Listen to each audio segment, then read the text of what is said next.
തെക്കുകിഴക്കൻ ബംഗാൾ ഉൾക്കടലിനും ഭൂമധ്യരേഖയ്ക്ക് സമീപമുള്ള ഇന്ത്യൻ മഹാസമുദ്രത്തിനും മുകളിലായി ന്യൂനമർദ്ദം സ്ഥിതി ചെയ്യുന്നു. അടുത്ത 24 മണിക്കൂറിനുള്ളിൽ വീണ്ടും ശക്തി പ്രാപിച്ച് തുടർന്ന് ഡിസംബർ 11 തെക്ക് പടിഞ്ഞാറൻ ബംഗാൾ ഉൾക്കടലിൽ ശ്രീലങ്ക തമിഴ്നാട് തീരത്തിന് സമീപം എത്തിച്ചേരാൻ സാധ്യതയെന്ന് കേന്ദ്ര കാലാവസ്ഥാ വകുപ്പ്. കേരളത്തിൽ വീണ്ടും ശക്തമായ മഴ ലഭിക്കും. തുടർന്നുള്ള ദിവസങ്ങളിൽ അലർട്ടുകൾ പ്രഖ്യാപിച്ചിരിക്കുകയാണ്. കൂടുതൽ ജില്ലകളിൽ മഴ മുന്നറിയിപ്പുണ്ട്.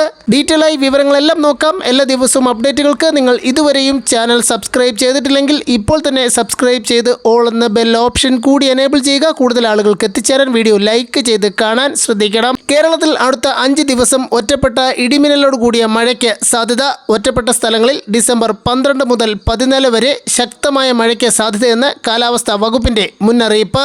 ഡിസംബർ 12 പത്തനംതിട്ട, ഇടുക്കി, എറണാകുളം, തൃശൂർ, പാലക്കാട്, മലപ്പുറം, കോഴിക്കോട്, വയനാട് ജില്ലകളിൽ യെല്ലോ മുന്നറിയിപ്പ് നൽകിയിരിക്കുകയാണ്. ശക്തമായ മഴ ലഭിക്കും. ഡിസംബർ 13 പത്തനംതിട്ട, ആലപ്പുഴ, കോട്ടയം, ഇടുക്കി, എറണാകുളം, തൃശൂർ, പാലക്കാട്, മലപ്പുറം, കാസർഗോഡ് ജില്ലകളിൽ യെല്ലോ അലർട്ട് പ്രഖ്യാപിച്ചു. 115 മില്ലിമീറ്റർ വരെ മഴ ലഭിക്കുന്ന സാഹചര്യമാണ് ഈ ജില്ലകളിൽ പ്രഖ്യാപിച്ചിട്ടുള്ളത്.